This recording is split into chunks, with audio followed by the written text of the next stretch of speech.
New Orleans, summer break. I haven't been back in New Orleans since that night. I probably never will be. It was supposed to be one of those dumb college memories you laugh about 10 years later over some beers in someone's backyard. 5 of us, me, Trey, Jasmine, Kevin, and Lila, decided to spend a week in New Orleans after finals. A reward for surviving sophomore year. Sun, booze, and no responsibilities. We rented a sketchy little Airbnb in Train and planned to bar crawl our way into liver damage. You ever hear people say New Orleans has a soul? They're wrong. It doesn't have a soul. It is a soul. A restless, ancient thing that watches you from behind wrought iron fences and through cracked shutters. And if you piss it off, it doesn't forget. The day started perfect. We hit Frenchman Street around noon, then wound our way toward Bourbon by dusk. Beers turned into hurricanes, hurricanes to shots. Laughter came easy, and the music never stopped. That's when we saw her. She sat alone on a crooked stool outside a boarded-up storefront, half in shadow, half in candlelight, black lace veil, long fingers lined with rings, a necklace made of teeth. Some of them looked human. No one else seemed to see her, even though she was right there. She held out her hand. "Spare a coin for the spirits," she said, voice like the rustling of dead leaves. Trey, already halfway gone, snorted. "What kind of spirits? Rum or whiskey?" He dropped a bottle cap in her palm. Jasmine cackled. Kevin tossed her a plastic Mardi Gras bead. Lila looked uneasy, but she didn't say anything. I should have walked away then, should have apologized, or maybe just acknowledged her, but I didn't. I laughed too. She closed her fingers around the bottle cap and said something I'll never forget. "Mock the dead, and you'll walk where they walk." There was a stillness after that, but the city held its breath. Then a brass band down the street started to play, and the spell broke. We left her behind, but she didn't leave us. It was past midnight when Kevin suggested a shortcut to the last bar on our crawl. "We cut through St. Louis Cemetery No. 1 and we're there in 10, he said, pulling up Google Maps. "Those gates are locked at night," Lila said, frowning. "They were last year," Kevin replied, "but I know a way in." I hesitated. The alcohol had dulled my instincts, but something felt off. The streetlights flickered as we passed underneath them. The air had gone heavy, like walking through soup. The cemetery gate was open, not broken, not forced, open. No one said a word as we stepped inside. St. Louis No. 1 is nothing like the graveyards back home. There's no grass, no trees, just rows of above-ground tombs, cracked statues, and stone paths lying with offerings, candles, beads, little dolls missing their eyes, etc. Inside, it was dead silent. Not quiet, but silent. Even the city's usual hum had vanished. No music, no traffic, just the echo of our footsteps and the slow, distant drip of water. Trey lit a cigarette. "This place is metal as hell," he said. That's when the ground started to move. It was subtle at first, a soft tremble beneath my shoes, like someone slamming a heavy door deep underground. Then Lila screamed. A hand shot out of the dirt behind me, out of one of the tombs. Bone-white fingers, long and twitching, wrapped in half-rotted cloth. Another hand followed, then a face, sunken, eyeless, its jaw hanging loose by a strip of muscle. We froze. Then the earth split open. Graves cracked like eggshells. Stone lids tumbled. Corpses clawed their way up and out. Some old and skeletal, others bloated and dripping with mud. Their mouths moved, but no sound came out, just a whispering that wasn't in any language I knew. They surrounded us before we could blink. Trey swung his bottle at one, but it shattered on bone. Jasmine tried to run, only to find the path behind us twisted and unfamiliar, but the cemetery had shifted. "We're not supposed to be here," Lila whispered, clutching my arm. The dead didn't moan or stumble. They advanced with intention, slow, deliberate, and intelligent. One of them, tall and dressed in tattered formal wear, pointed at Trey. Its voice was like wind through a coffin. "You laughed." Then all hell broke loose. We ran. Kevin was the first to go down. Something grabbed his ankle and tried to drag him into a cracked grave. Jasmine yanked him free, skin tearing from his leg as he screamed. Trey was bleeding from his shoulder. One of the dead had bitten him, though somehow hadn't broken his bone. The cemetery became a maze. Every turn led deeper. I swear we passed the same angel statue 3 times. The tombs felt taller, leaning inward like the walls of a trap. We found refuge in a mausoleum with a rusted iron door. Kevin slammed it shut just as the corpse had reached for us. Its fingers caught the edge and snapped off, still twitching on the floor. We held the door closed. The dead gathered outside, pressing against it, whispering, scratching, and that's when the smell hit. Damp soil, blood, candle wax, and rot. Thick enough to choke on. Kevin was shaking, Jasmine was crying, Lila was praying in Spanish. "They're not gonna stop," Trey said, his voice hollow. "We're gonna die in here." But then I heard something, low, rhythmic, like humming. No, not humming, chanting. It came from outside, a slow, deliberate cadence that rose above the whispering of the dead. The pressure on the door stopped. Silence fell. When we opened it, the dead were gone. At the end of the stone path stood the woman from the bar. Black veil, eyes white as milk. She held a staff in one hand, a bone rattle in the other. She didn't speak, just looked at us, each in turn. I stepped forward, trembling. "We're sorry," I said. "Please." She lifted the rattle, and it shook once. "You were warned," she said. "The dead do not suffer fools, they suffer company." Then she turned and walked away, straight into a wall of tombs, and she had vanished. We found the exit a few minutes later. The gate closed behind us like it had never been touched. The bar was just around the corner, its neon sign flickering like nothing had happened, but something had. Kevin needed stitches. Trey got sick and wouldn't stop shaking. Jasmine didn't speak for a whole day. Lila started wearing a rosary every night after that. We finished the trip, but it was just going through the motions. The city had taken a piece of us, maybe more than one. That was 4 years ago. Trey doesn't talk to us anymore. Kevin moved across the country. Jasmine quit drinking. Lila joined a spiritual group. Me? Sometimes I hear chanting when I'm alone. Smell dirt when there shouldn't be any. Sometimes I dream about that mausoleum, the scratching at the door, and sometimes I wake up with the soil under my fingernails.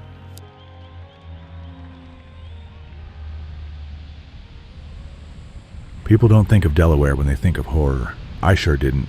Delaware was beaches, boardwalks, and beers at bars. A sleepy stretch of shoreline where nothing bad ever happens. That's what Jess and I thought when we booked our honeymoon there. A beachside resort just north of Dewey Beach, close enough to the bars and restaurants, but still tucked away, secluded, as the brochure said, private and romantic. Perfect. We arrived on a Thursday in mid-September. The summer crowds were gone, the beach was quiet. Everything smelled like salt and wood smoke. I remember thinking it felt like we had the whole world to ourselves. I wish it had stayed that way. The day was normal, beautiful even. We unpacked and hit the beach, ate seafood, and laughed like idiots over warm white wine. Jess had this big sun hat that she wore everywhere that day. We walked hand in hand down the boardwalk until sunset. Then, back at the resort, she got the idea. "Let's go for a walk on the beach," she said, pulling on a hoodie. "It's gorgeous out." I hesitated. The woman at the front desk had mentioned something earlier about avoiding the dunes after dark. Said it offhand, like it was just one of those local quirks. "Tide gets aggressive," she warned, "and some weirdos camp out in the state park. Just don't go wandering past that last resort light." At the time, we laughed it off. But now, under the pale yellow porch lights, I felt something gnawing at the back of my mind. A hesitation. Not fear, exactly. Just unease. But I didn't want to ruin the night, so we walked. The beach was quiet, not a soul in sight. No wind, no waves, just a low rhythmic hush. The moon was low, veiled by high clouds, and the tide was whispering in, gently lapping at our toes as we strolled barefoot along the surf. Just laughed and did a little spin in the sand. I remember thinking, I want to freeze this moment. That's when we heard the first whistle. Short, 2 notes, human. Just stopped mid-step. What was that? I scanned the dunes. Nothing. Maybe someone's walking a dog. Another whistle, closer this time. Then another one, from behind us. I turned full circle, still no one. Then a crunch, deliberate, heavy footfall on dry sand. "Hello?" I called. No answer. Jess squeezed my hand. Her fingers were cold. We should go back. We turned to head toward the resort, but another whistle. In front of us now. How? The sand started to feel heavier, like it didn't want us to leave, like every step dragged. The air was thicker. I started to hear something else, something subtle under the wind. Laughter, low and guttural, not amused, not joyful, mocking. We picked up our pace. Then Jess stumbled and gasped. She was looking to the side, toward the dunes. There was someone standing there, at the top of the ridge, perfectly still, face hidden by a mask. Looked like a burlap or animal hide. Hard to tell in the dark, but the eyes were wrong. More shapes appeared, one after another, popping up from behind sea oats and driftwood. 5, 6, maybe more. All of them wearing crude masks, ratty clothes, just standing there, watching. Then, suddenly, they started to walk towards us. We ran. The sand tore at my calves. Jess was sobbing now, barely able to keep up. Behind us, fast footsteps. They weren't running like people. It sounded broken, unnatural. Too many limbs or something, dragging. Then came the whistles again, like a signal. One of them screamed. Not a word, just this awful, shrieking howl that cut into my spine like ice water. I turned just in time to see one of them gaining, his legs long and twisted, mask sagging, arms spread like he was ready to pounce. We ducked behind a sand berm and threw ourselves down. My heart felt like it was going to explode. Jess curled against me, her body shaking. They passed us, 2 of them, then 3, not seeing us. Not yet. I grabbed her hand. This way, I whispered. We crept along the edge of the dune, low and silent, but Jess's foot hit a buried bottle. The clink echoed louder than a gunshot. One of them turned. Then, more laughter. And they charged. I don't really remember much of the next few minutes. It was just chaos. Screaming, sand flying, hands grabbing. I fought one of them off, a wiry guy in a twisted fox mask. I tackled him, elbowed him in the face until the mask slipped beneath it. God, his mouth was full of sharp little yellow teeth, broken, cracked, and grinning. Jess was ahead of me, scrambling up another dune when I heard the voice. Hey, over this way. Flashlights, 2 of them, zigzagging across the beach. Locals, 2 men, probably in their 50s. One wore a camel vest, the other had a shotgun. Get your asses over here, one of them shouted. We didn't hesitate. We sprinted toward them. Behind us, the things in the dunes screamed, more animal than human now. But they didn't follow us past the trailhead. They just stopped. The locals aimed their lights at the edge of the dunes. The one with the shotgun fired a single round into the sand. Silence. Total, deafening silence. Back in their pickup truck, we sat shaking while the man named Doug passed us bottled water and told us to keep our eyes on the floor. They didn't like to leave the sand, he muttered. Stay on pavement, you're safe. What the hell were they? Jess asked. Locals call them the Burlat Boys, the other man said, spitting out his window. Some say they're just freaks who went feral in the woods. Others say they're not human at all. Doesn't matter. You don't walk that beach after dark. Not ever. He looked at me dead on. The locals know. You folks, you never do. We left at sunrise. Didn't even ask for a refund. We didn't sleep. Just packed and drove north, not saying much. Jess still flinches when she hears a whistle. And me? I hadn't walked on a beach at night since. But sometimes, when the wind's right, I hear them, laughing, calling, waiting.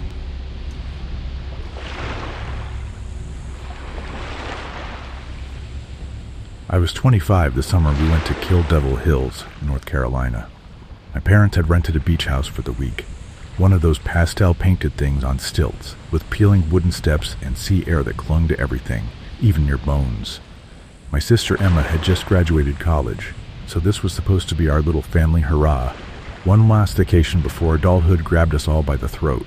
The days were humid and unremarkable. Sunburns, cheap sunglasses, cold beer, and the same country song was on repeat.